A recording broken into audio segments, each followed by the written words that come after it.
I think that the first obligation, the first step towards grappling with dirty work, it's like moral courage. You have to exercise it. You have to build up a willingness to do it. And I think just knowledge, the willingness to see these connections, to acknowledge them, and to talk about the fact that these things are happening.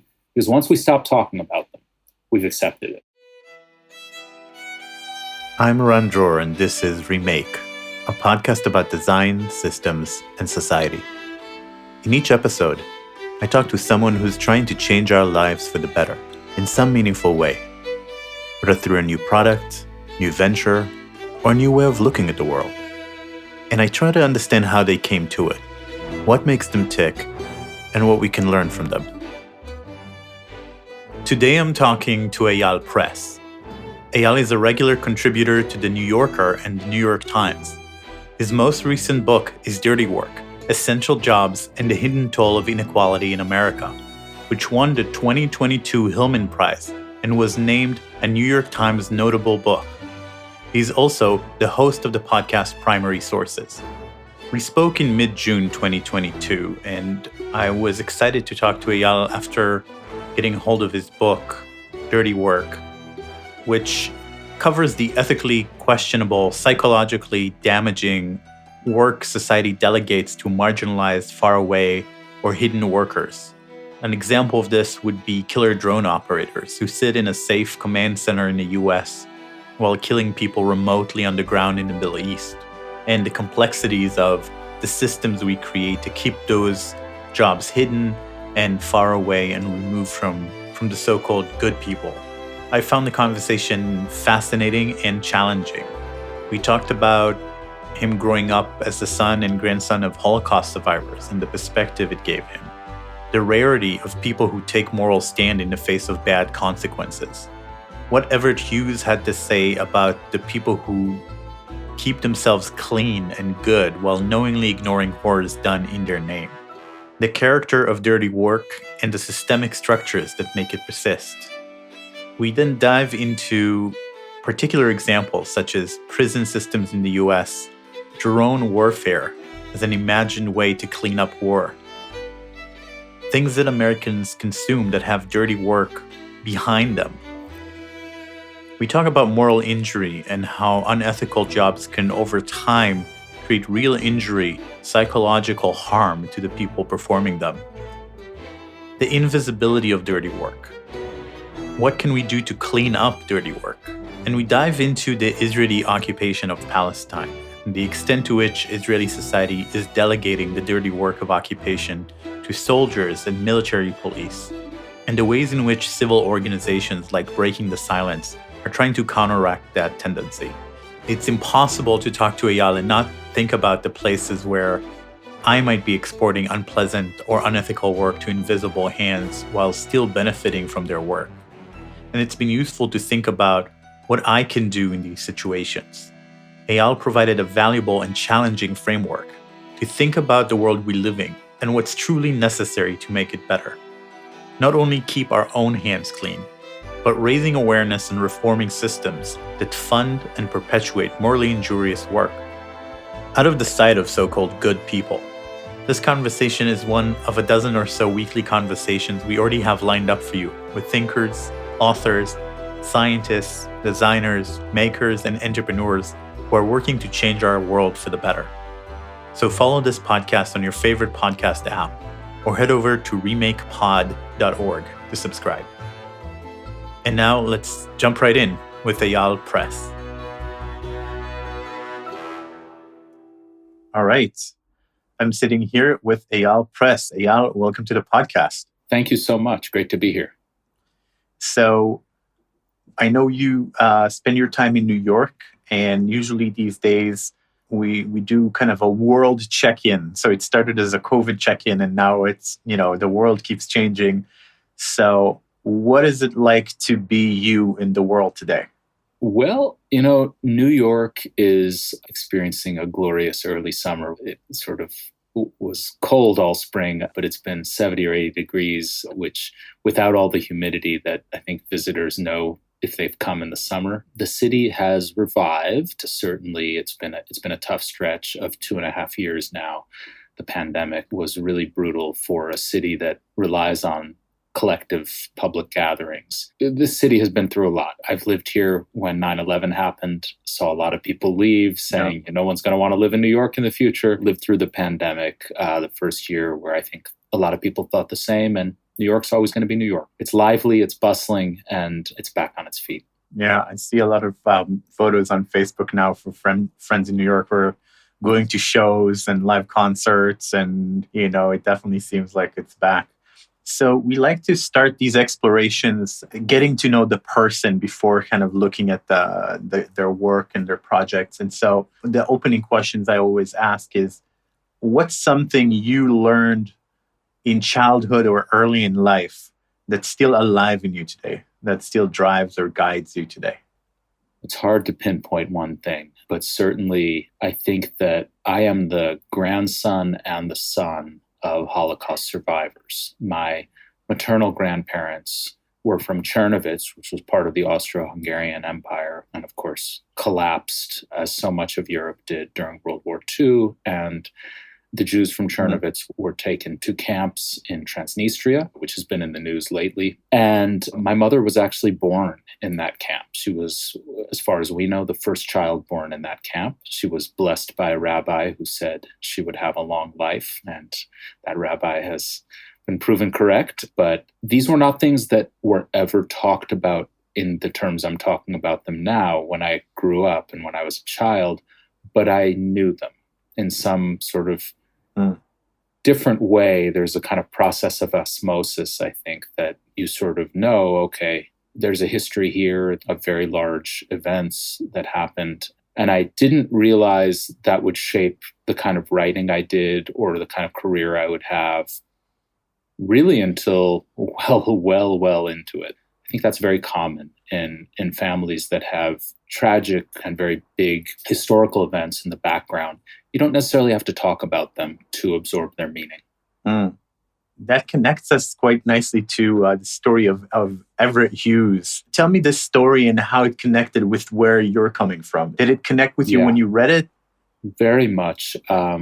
So because of the background, the history, the family history that I just mentioned, I think questions of ethics and questions of how to navigate extreme conditions, extreme situations, has always fascinated me and has in one way or another been the thing I've written about. I've now written 3 books, and in different ways, I realize now they all grapple with that question. And when it came to Everett Hughes, so I think I should give a little bit of background before getting to Hughes on my previous book. I had written a book called Beautiful Souls. It's a German phrase originally. I knew it in Hebrew before I knew it in English as Yafei Nefesh. It's a book about moral courage. It's a book about people who don't want to dirty their hands because if they follow the orders they're given or the commands of their community, they feel they will violate their principles, their values. And so I looked at 4 real people in different historical eras, starting in World War II and tracing right up to the present, who stood by what they believed and paid a very dear price for this. The book opens with a Swiss border guard who decides to allow Jews into Switzerland right after he's attended a conference telling him, don't allow them in. This is the new policy. We can't let them in. And he pays for this with his career. He's stripped of his uniform. He dies in penury. He's now considered a hero, but it took decades after these events occurred. His name is Paul Gruninger.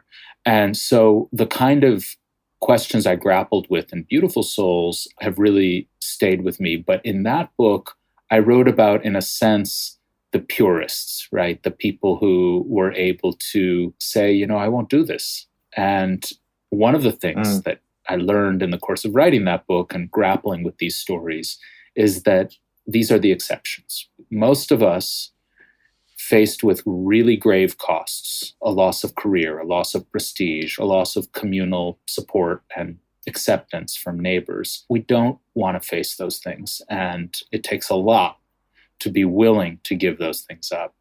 And as I was writing that book, I was meeting people. There's a chapter of the book set in the Balkans, and I write about someone who refused to attack and harm a neighbor because they were of a different ethnic group. And this, of course, is what happened in the former Yugoslavia. The entire country divided into ethnic groups. This person said, no, I'm not going to do that, and was really banished for that reason.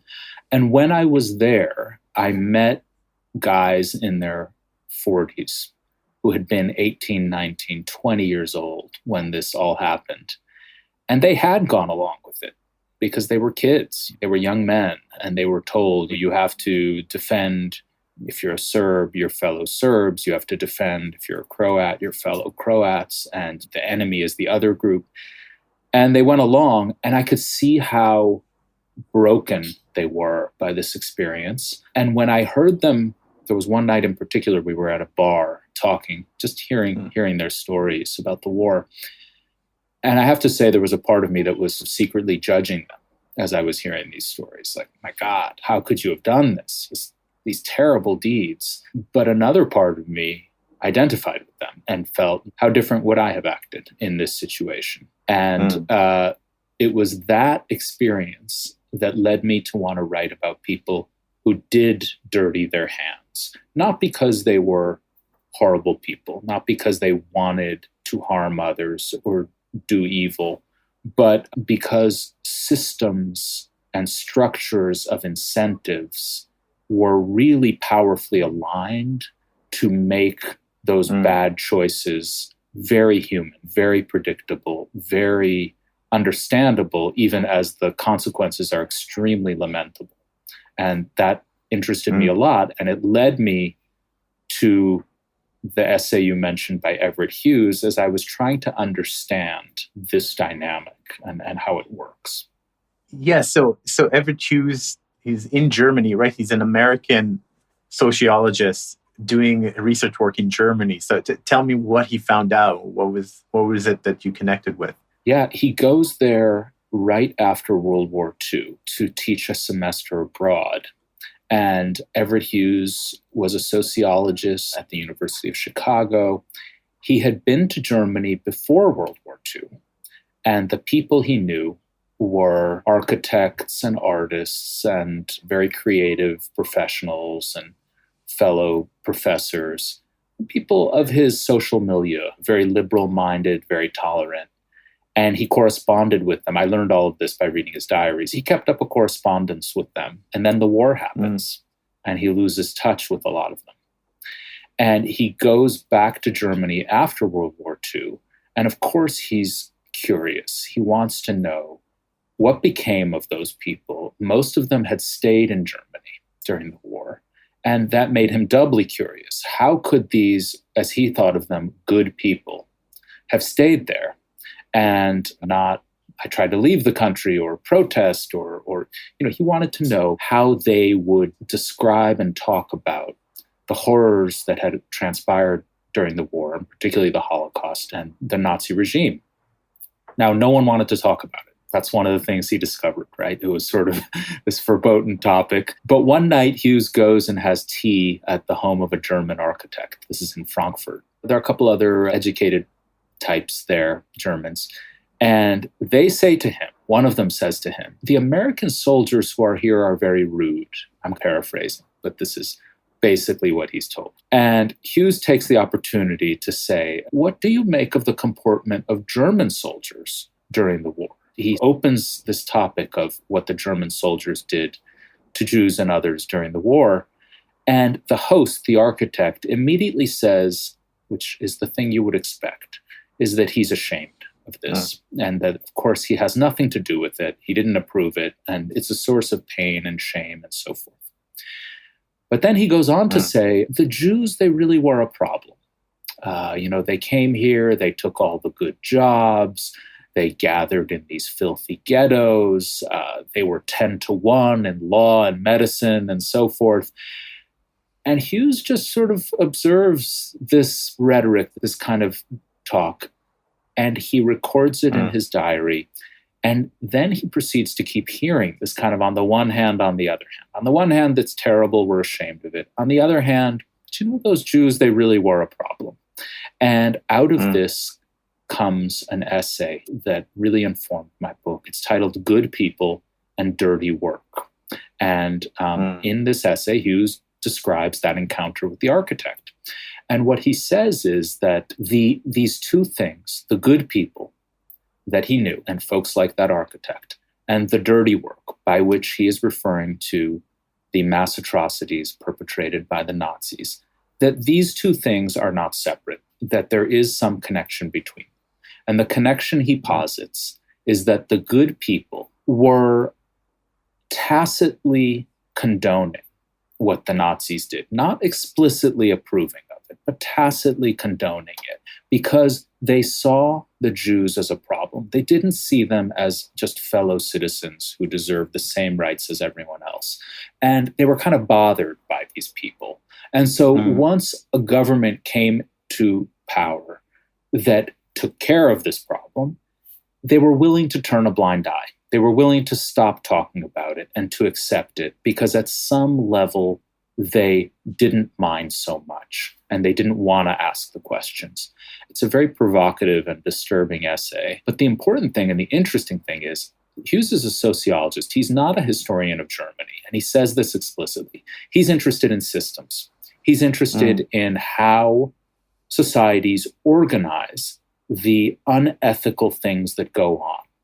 And he says in that essay that this dynamic between the good people and the dirty work exists in every society, that everywhere you go, you will be able to find, albeit of course less extreme forms of dirty work, that society has tacitly condoned and delegated for other people to do. So they don't have to dirty their hands themselves, but someone else will take care of the problem, so to speak. And it was that insight that led me to think, I want to write a book called Dirty Work, and I want to raise the same questions that Hughes raised, but raise them in the context of the contemporary United States where I live. And that's what I did. So, as an Israeli, this immediately leads me to think about my society where I grew up, where, I think there's the dirty work of the occupation and how we manage that, and the people who do the very unpleasant work on the ground, whereas the rest of us talk about the two-state solution and how we still believe in it, but we're not actually letting it happen. I think we want to maybe circle back to it. So let's first understand the thesis of this book and the structure of this book, because you cover all of these very real dirty jobs and the experience of those people and how society hides those people away from sight. How is this book constructed? What was that journey of making this book? Yeah, structure in this book is very important. First of all, the structural analysis that Hughes just provided. There are certain key themes that repeat. One of the key things is that he suggests that we either hide these unpleasant activities or that society lacks what he calls the will to know about them. We could go online and search for articles about the occupation or whatever particular example you want to give. But we don't really want to dwell on these matters, so we don't. One structural factor is kind of knowledge, and how knowledge is impeded so that we don't actually have to ask ourselves, are we complicit? The other kind of structural thing that Hughes and that I emphasize is that what to me is beautiful about his theory is that it is not an indictment of the people who are dirtying their hands. It's not that he's saying they're innocent by any stretch, but he's saying it's not enough to point the finger at them and say, you're the bad guys, I'm innocent. And there's one very resonant passage in this essay where he imagines a prison guard. This is in 1960, by the way, before America has built the world's largest prison system. But he's imagining a brutal mistreatment of some prisoners at a prison. And it gets into the papers. And people say, that brutal guard over there, he did it. He's the bad guy. He sort of pictures this guard who he says, may have a penchant for cruelty. Okay, that's possible. But who also may say, you guys are hypocrites. You're telling me I'm the bad guy. But what do you really want me to do with these prisoners who are, in effect, outcasts? They are a problem that need to be taken care of. And so they're put behind the walls of the facility where I work. Do you really want me to be nice to them? What kind of message have you actually sent me? And that is the other structural piece in the book. I'm asking readers to consider the events, these unpleasant things, without the easy impulse to indict the people doing it and to think about the more systemic issues. So then there's the structure and the system of organizing the book. And what I felt I wanted to do was to choose a number of examples of dirty work in America that say a lot about the kind of society America is. In other words, I didn't want to find a form of dirty work that exists in Idaho, in a small town, and that you won't find anywhere else, right? That says very little about someone living in New York or someone living in Boston. I wanted to pinpoint forms of dirty work that I felt are ubiquitous and are quite central to either the way Americans have organized their society or the American way of life. I can go through the different examples, but they all accord with that. Yeah. So there's drone pilots, there's slaughterhouse workers, there's prison guards, and many other examples. That walk us through some of these stories so that people can understand. I think it can stay at the level of abstraction, but let's turn them into real stories. Sure. So the prison story. Prisons are big business in America. America has the largest prison system in the world. More than 2 million Americans are locked up. And that system was built over decades. It's something that as a society we've begun to question and grapple with. And the phrase mass incarceration these days is criticized on both the left and the right in America as a sort of acknowledgement that we went too far, that this system was out of control. It's how can we have a bigger system, prison system than China? What does that say about us? The largest mental health institutions in the United States are not hospitals. They are not community care centers. Jails and prisons function effectively as mental health asylums. And in those jails and prisons, you have a vast population of guards who have very little training in dealing with people with severe mental illnesses. And you also have poorly paid and often very compromised psychiatric aides and social workers who are assigned the job of taking care of these folks. And so that's the first part of the book. And I look at, on the one hand, the social workers and the mental health aides. They are dirtying their hands. Why are they dirtying their hands? Because you really can't provide humane care in the setting of a prison. It's just so difficult. One of the fundamental difficulties is that these are institutions that are run by security. And so if the security guards tell you, hey, I'm going to put this guy in solitary, he just said something to me that I don't like, you're the mental health aide. You may think that's wrong. This guy is hallucinating, hearing voices. The last thing in the world we should be doing is putting him in solitary confinement. But you know what? If I say something to the guard may retaliate at me. I need the guard for my own protection, to do the work, to be here and feel safe. And this is called a dual loyalty. The first chapter of the book is called Dual Loyalties. And it's about that kind of dilemma that plays out. And so most of the people who work there, they acquiesce. What security says basically goes. And that does result in departures from medical ethics. But these departures, these violations, are systemic. They are perfectly predictable when you look at the structural conditions that have been created. So that's where the book begins.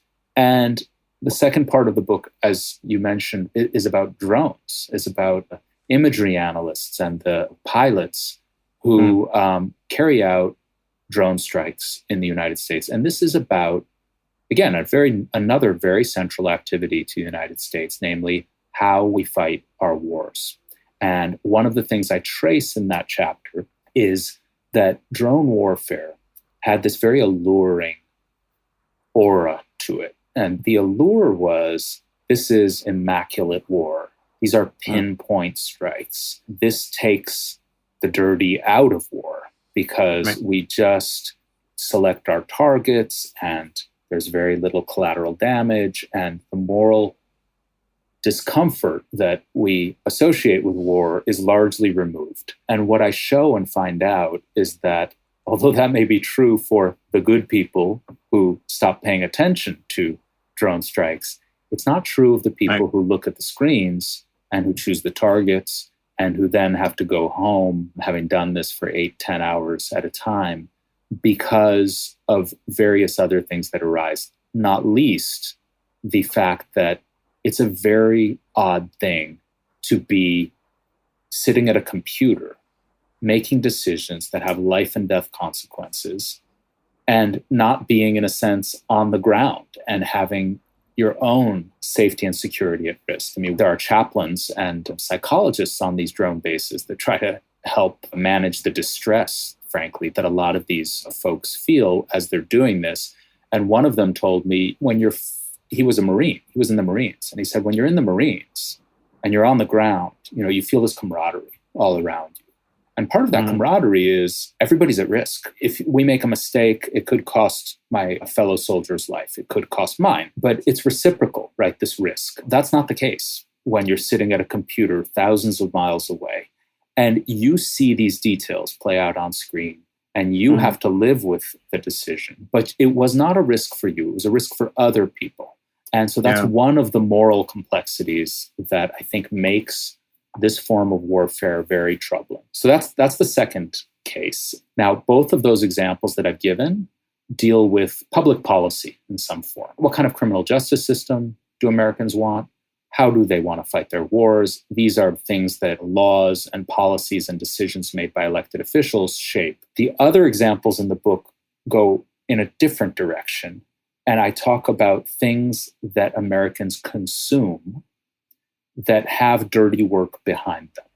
So that's the example of the industrial slaughterhouse, where you're eating a meal, you don't see what went into it, you don't see that an animal was actually killed. It doesn't look like an animal by the time it's come to your dinner plate. But there are people who did see that and who did work in the slaughterhouse on the so-called kill floor. I also look at fossil fuels, folks on oil rigs who drill for oil and fossil fuels. When you fill up the gas in your car, you may not think about it very much. But then a spill happens on an offshore oil, and everybody says, oh, this industry is so dirty. What a terrible thing. Let me go fill the gas again, right? This kind of contradiction.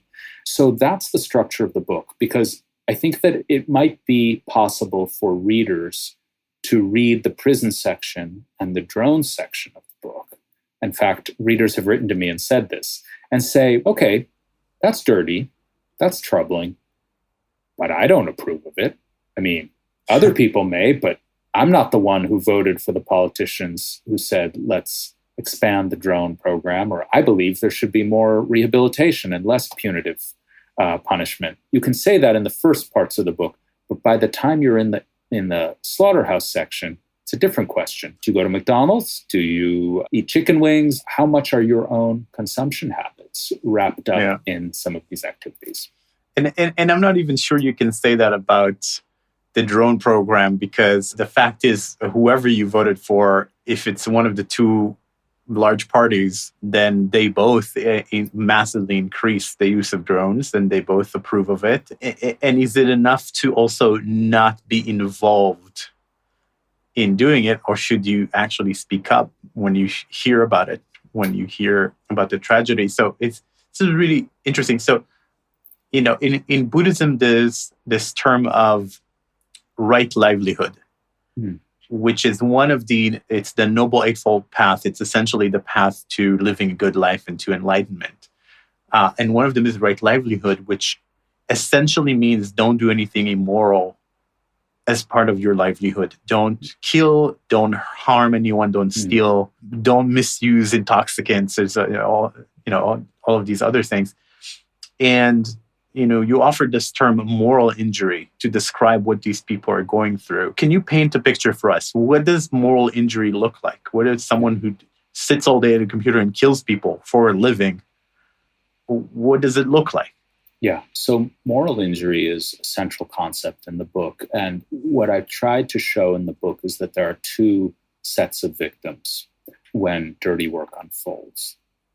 One set of victims are the targets, the people who suffer, the innocent civilians who might be struck in an errant strike, or the folks who are placed in solitary confinement for years on end. But there's a second set of wounds that take place, and that's to the people who do this dirty work. And these wounds are emotional and ethical because they are doing things that go against often go against their values, or that require them to adjust their values, to silence some part of themselves, and so it's not that every person I write about is anguished saying, oh my God, how could I do this? But what was so interesting to me is, I talked to one warden at a jail, and I mentioned this to him. I said, what about the guys who are like, I'm fine with this. I love my job. I don't have any problem with, tossing these bad dudes and behind bars and roughing them up a little. I'm fine with that. And he said to me, those are the guys I worry about. What he meant was there's a very high rate of substance abuse, of suicide, of all kinds of health problems among prison guards. And he said, I'm worried about the guys who think there's nothing going on. But if you just observe a little bit, you'll see that they're not well. So moral injury is a term that military psychologists in the United States have increasingly used to describe the kinds of wounds that veterans of the Iraq and Afghanistan wars sustained. And what they found was that PTSD, post-traumatic stress disorder, which is the more common kind of military wound, it didn't actually describe what they were hearing from a lot of these veterans. Because at least in the United States, PTSD, it's a traumatic brain injury due to exposure to a life-threatening event like a roadside bomb. And it triggers these flashbacks and these recurrent fears, right? It's a fear-based thing. And what they were hearing, these psychologists, from a lot of the veterans was something else. It was not, hey, roadside bomb went off and it triggers me and I freak out. It's more, I keep remembering being at a roadside and the car was stopped because we thought there were some insurgents in it, and we opened fire, and then we saw that it was a family in that car, and I'm haunted by that. And so what is that kind of wound? And that's where moral injury comes in. It's witnessing or participating in acts that go against your own core values and create this kind of rupture.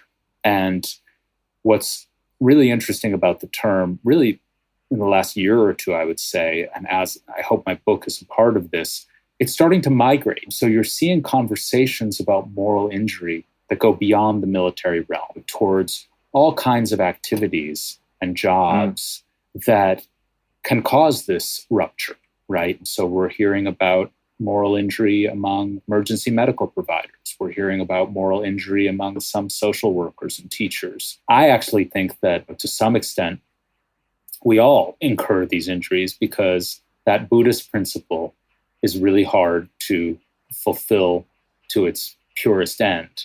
Yeah, this is really interesting to kind of take a sideline a little bit. But, I worked for a couple of years in situations where I felt there were conflicts of interest, where I was working at an agency that was supposedly serving the client, but we actually knew that this wasn't serving the client because they were making some error, and then standing up to the client and letting them know that they're going the wrong path was too risky. We might lose that client. And so we were working under essentially the dogma, the obligation to do what the client wants and not what the client needs. And sometimes I rebelled against it and spoke up, and sometimes it was too hard or it was too risky. And I got, very clear message not to pursue this line. And I do think it affected me. I do think it made me a little bit less healthy, a little bit less happy, a little bit more conflicted. And eventually I left because I couldn't handle it anymore. This is a completely normal situation in the agency and consulting world. It's an everyday situation. It's so interesting to hear that, because I think that we've become very cynical. And I think that the way we think about scenarios like the one you just described is people just do these things and don't think about it, right? In some ways, like the prison guard who's, yeah, I'm fine with this. I don't care. But, it's a white collar job. You're getting paid. Why would you care, right? And let's just go on with, I think in law, in consulting, and in all of these fields, right? In Silicon Valley, which I touch on in the last part of my book, you have these ethical questions starting to arise. What is the system for sucking up information on people who do Google searches really serving? Or what is this search design that China is going to be buying from Google or using with Google? What's going on here? What are the ethical implications? I think that the lazy analysis is people just don't care. They're cynical. But the part that interests me is the part that you described of how does it affect someone, even when they don't think it's affecting them? And does it make you less excited about going to work every day? Does it make you more cranky when you're home? And does it make you more disconnected from your family and your kids and your friends? What are the ramifications? I think it's very uncommon for there not to be ramifications. And we don't want to talk about it, but I think they're there.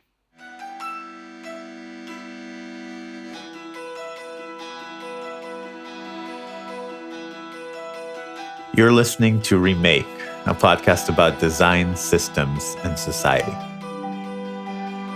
If you're listening on a podcast app, you already know how to follow podcasts. So please follow this one.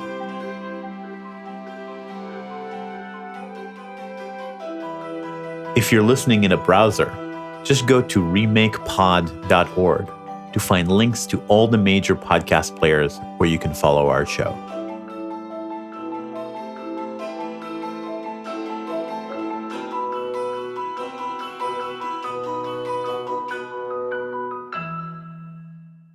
Yeah, I'm analyzing a situation now in my head. It's apparently traumatic because I'm getting flashbacks while you're talking about this. But we had a client come to us and say, "This is my life saving. I'm pursuing this dream and I am terrified. So please, I'm relying on you to help me do the right thing." And then proceed to come up with a plan that was completely implausible. Anyone who knew something about the industry knew that they were going to lose all their money. And, I stood up for what I thought was something that they weren't seeing. And we had some tough conversations. And I felt good about standing up and trying to do what's right for them. And then I was removed from the project. Suddenly, all the meetings disappeared from my calendar. And it turns out that the client asked about me. It was like, no, we were getting somewhere.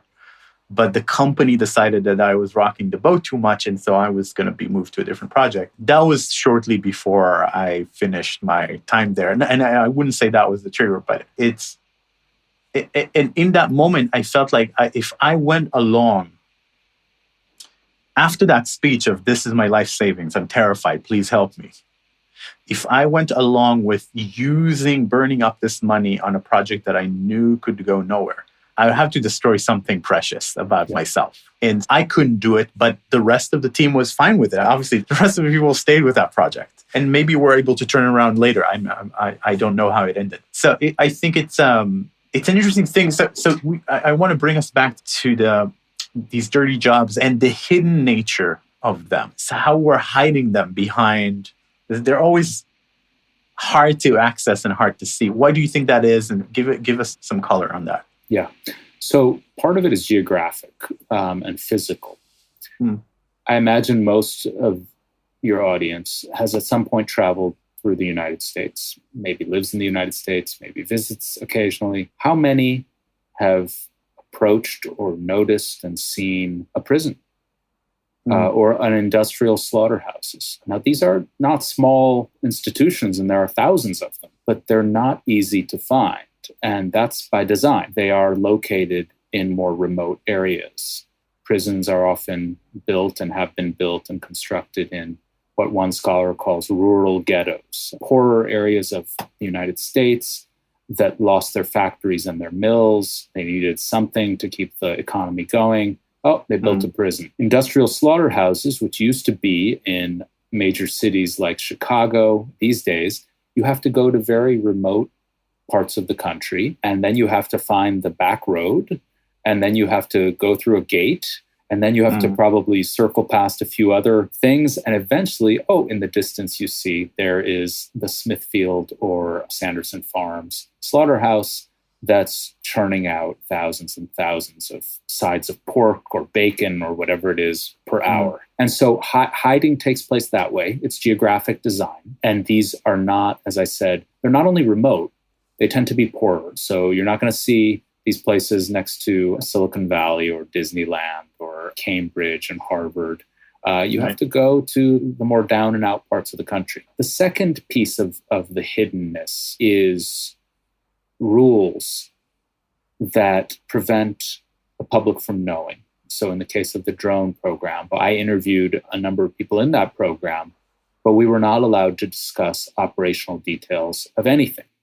And that's because those details are classified. And then the third sort of systemic design part of the hiddenness are the internal filters in our minds that suppress what Everett Hughes called the will to know, right? So if you really wanted to know about the drone program in the United States, you could spend months reading about it just by going to your local library and ordering some books, or just pressing print after some Google searches. You'll find reports from human rights organizations. You'll find national security reports. You just find a wealth of information. It's not actually impossible to know, but how many people actually have the will to know?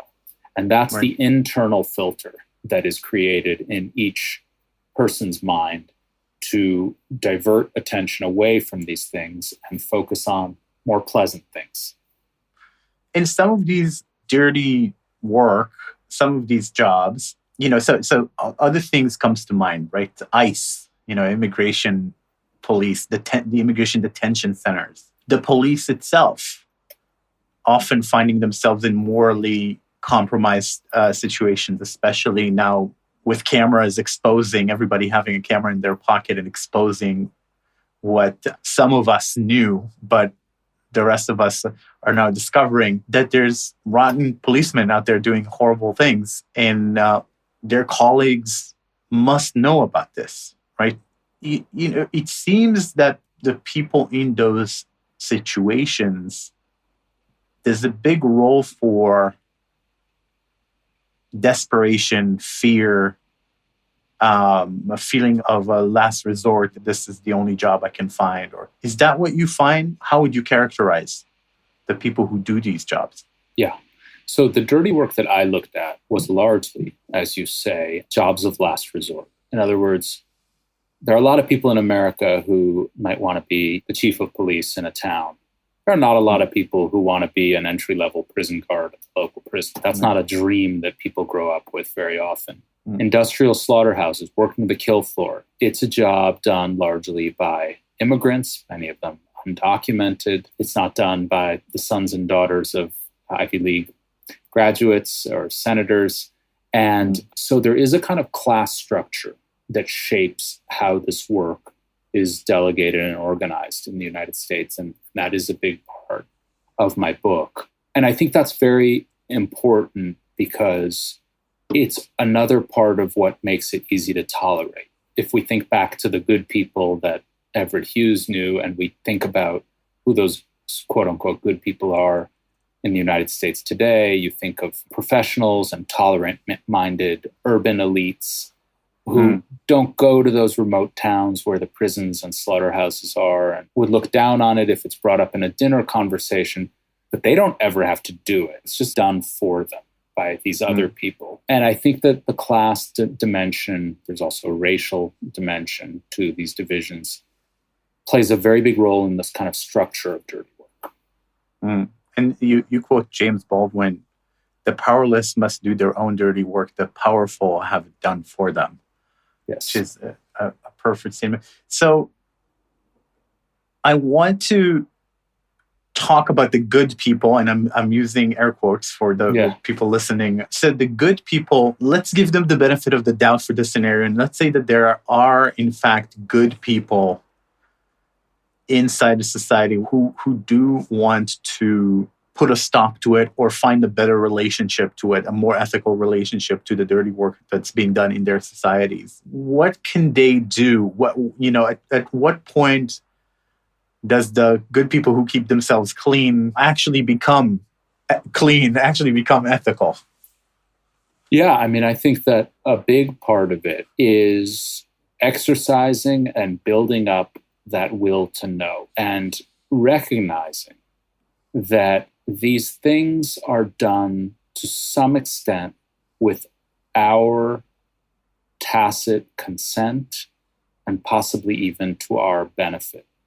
And if that's the case, we have an obligation as a society to, at the very least, talk about these things, talk about what it means that we are tolerating this or letting it go on. And there was a lovely blurb I got from my book, from the writer Rebecca Solnit, in which she said, the moral injuries belong to all of us, even though they're experienced solely by these people who dirty their hands.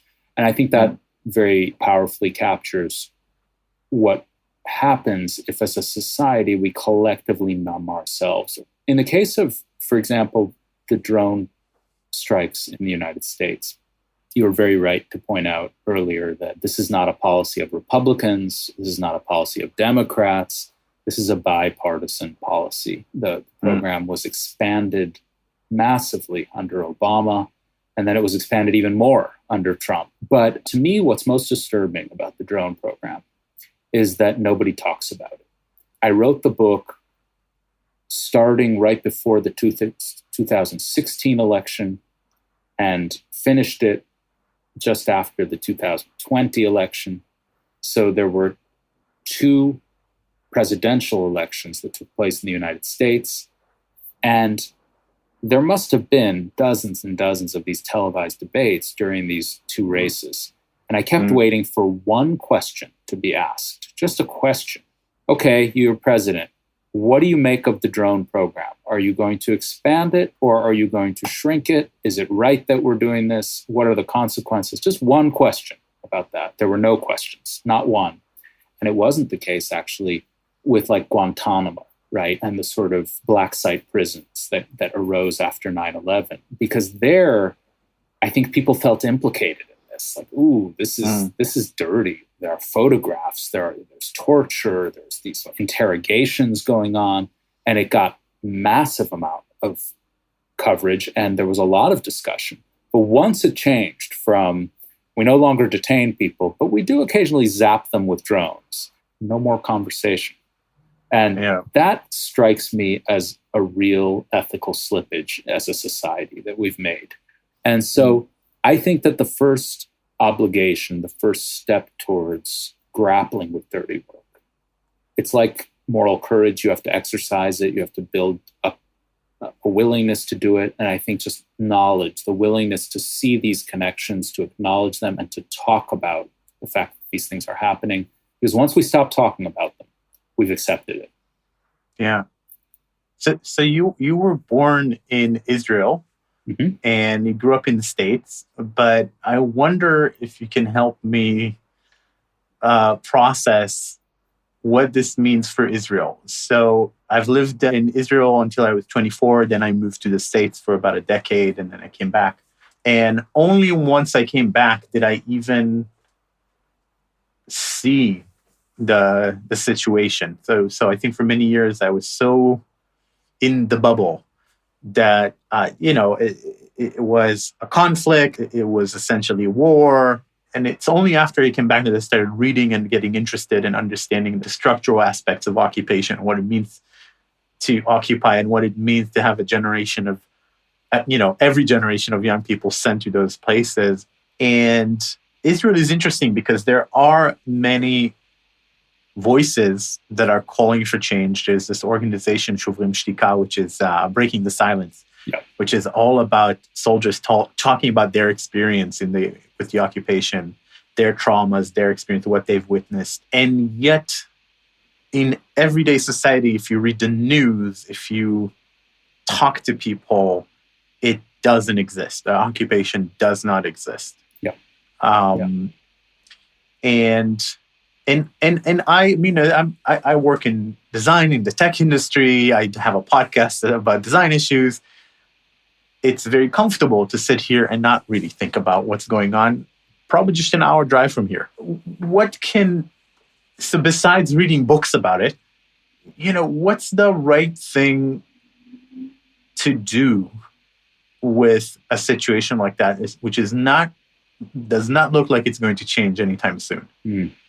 Yeah, I mean, I've done some reporting on the issue. Obviously, I was born in Israel. Like you, I grew up without understanding or questioning much. Probably the experience of being in the United States and being outside of the context of the conflict gave me a critical perspective I'm not sure I would have had otherwise. In Beautiful Souls, I wrote about a soldier named Avner Wishnitzer, who was in the top unit of the Israeli army, Sayeret Matkal, and he ended up refusing to serve in the occupied territories. And he's someone who I hold up as a real moral example. But he is also someone with immense moral courage, and I'm not sure, most people can meet him at that level of courage.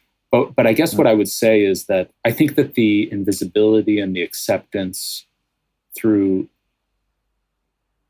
various mental mechanisms that are not irrational, right? It's there's really no solution to the conflict. Both sides lack leaders that will actually talk to each other. It's such an intractable thing. And I've got kids, I've got a family, I've got a job, I want to go to the beach. Like, how much can I really change this? I vote, I do what I can, but, amatzav, the situation just goes on. Yeah. And that's not an irrational thought process. But within that thought process, there is a certain level of acceptance. This is just going to continue. This is just going to go on. And I think definitely, as you said, one of the reasons it can just go on is because even though the geography is very squeezed and it's close, you don't have to see it. You don't have to go there. There was an article I read once about where a journalist was talking about going from West Jerusalem to Ramallah, and he called it the longest 15 minutes or however, 45 minutes in the world, because in that span, you're crossing all these barriers, right? You're crossing security barriers, but you're also crossing that sort of invisible lens and going to the other side. And I think it's very easy not to do that. I would say, if I were trying to address an Israeli audience on this, I would start with moral injury. I would say, okay, let's assume that the people in this room disagree passionately about politics. Some are on the right, some are on the left, some are in the middle. But I bet you this society has a lot of people walking around in it that have witnessed or taken part in things that go against their core values when they've been in the occupied territories. And Breaking the Silence is one of the organizations that is trying to actually talk about that. Of course, people get angry at them for talking about it because it's very threatening to bring this up. But one of the reasons I think it's threatening is that it really hits home. It resonates at some deep place. I don't believe you can just have an occupation going on out there that, as you said, generations see it, participate, and then it just disappears. We just go like this and go back to our daily lives. There is a residue. There is obviously, for the Palestinians, a terrible cost for those who are living under occupation, but it's implicating and affecting both the occupier and the occupied. That's where I would start. I think there is a universal yearning for basic freedom and basic dignity. And if that is interfered with and suppressed and denied to people, it doesn't just go away. History shows us that it erupts in some forms. I grew up at the beginning of the Cold War, and no one thought that those East European societies would ever change. And then, boom, the spark was lit and they collapse one after another. Apartheid, no one thought, oh, this is actually going to be defeated? Has all the power, has all the money. It was defeated. And so, I think that the conflict won't go away until there is some just resolution, some better path forward. But in the meantime, I do think that it applies very much this Everett Hughes model. If he were to spend a semester teaching in Jerusalem or Tel Aviv, I think he would revive, he would add a little section to his essay saying, this is what I see, Yeah. And it's tragic that we went from being the victims of one side to being the perpetrator in another. Not to say that these are equivalent in any factor, but really there is some sort of strange similarity. One of the writers I admire and talk about in my book is Primo Levi, extraordinary essayist and novelist, Italian Jew who survived Auschwitz. And one of Levi's main points is that we would love to believe that suffering and victimization ennobles you and makes you more virtuous, but it does not. Life is more complicated than that. And he learned that in the camps. And, that lesson that he drew is one that I think about a lot. That's really interesting. I'll have to look it up. So I have two questions remaining. One is about dirty tech, or what you call dirty tech in your chapter. So we're looking at the abuse of workers in companies like Amazon, the bad conditions there. We're talking about the whole moderation problem in social media, where people are seeing horrible things and have to to moderate them, to remove them, but they're exposed to it for hours. And most of them are contractors. They're not even employees of the company. And there's studies being done about their well-being that's really compromised. So where's the dirty work in tech? And do you see any interesting trends around that or in anything that's changing? Absolutely. Well, I think the dirty work in tech is everywhere right now, unfortunately. But what's interesting is I went back and read some of the sort of journalism that was done about the tech world and Silicon Valley at the start.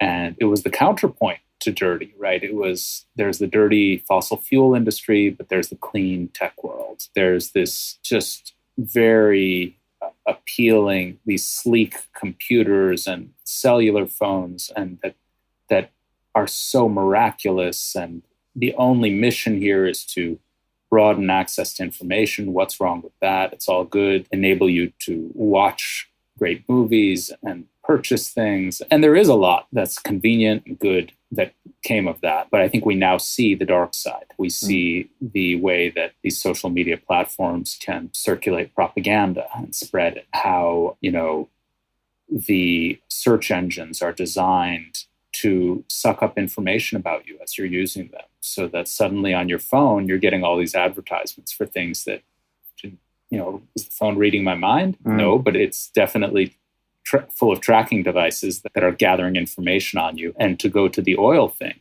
I talk a little bit about these tech companies designing programs to help fossil fuel companies extract oil and natural gas more efficiently. So there's this sort of merger. And what we thought was this clean world is full of compromise. What to me is very interesting is the consciousness of the workers in tech changing. I write about a couple of Google workers, Google being a company that thought of itself as this, our mission is to make the world a better place. And suddenly there were these controversies that erupted inside of Google about whether that's in fact the case. And of course, it's happened at Amazon. Of course, it's happened at Facebook. So these tech giants that seemed unvarnished a decade ago, they've fallen from grace. And the workers who are on the inside are part of the reason for that, because they're facing these moral dilemmas. Do I go along, and am I here just because they pay me really well, or because I believe in the mission? Yeah, and it's interesting because I think tech traditionally was a place that empowered workers. And that was the pitch. Come work for us, you'll be important, you'll be respected, and it will be fun to be at work. And the people there actually do expect that. And so when they run into a moral dilemma like they did when Google was working with the Defense Department on weapons, they stood up and said, I don't want to be part of this. This is not what I'm here for. So that gives me some hope, like you said. Yes. So I have a final question for you, which is our usual closing question. So in his TED Talk, the philosopher Alain de Botton talks about the difference between a lecture and a sermon. A lecture being an informational, dry kind of way of delivering information, and you decide what you want to do with it. And a sermon, which he calls for more sermons, he longs for more sermons, is an urgent plea to change someone's life for the better. And so if let's say you could give a sermon to the world, a short sermon, what would it be about? Wow. It would be about bystanders and the layers of obfuscation and indifference that lead us to avert our eyes. Because I think that the easy explanation for the great tragedies and social harms we read about is just a bunch of bad people, corrupt folks got together and did this. And the corruption is real. And in some cases, that scenario is exactly true. But I think that it's the tolerance for it among the quote unquote good people, the ways that we find other things to think about or to focus on. And it would be hard for me to give a sermon because I'm a reporter and my tendency is probably towards the other. But that's what I would want to focus on to shake us out of those habits of obfuscation and indifference and averting our eyes. Thank you very much, Eyal. It was a pleasure to talk to you today. Thank you so much. It was really enjoyable to be part of this conversation. Remake is produced by myself and Regina Rothstein. Research and editing by Louis Brady. And audio engineering by Greg Kokoveos. If you enjoyed the podcast, please consider writing a 5-star review in Apple's podcast or wherever you're listening. It helps many more people discover the podcast and also just makes us feel good. Current support for the podcast comes from my own design company, Remake Labs. We're a global strategic design speed agency aimed at improving outcomes through repeated and rapid design interventions. Now, until next time, be well, everyone, and see you next week on Remake.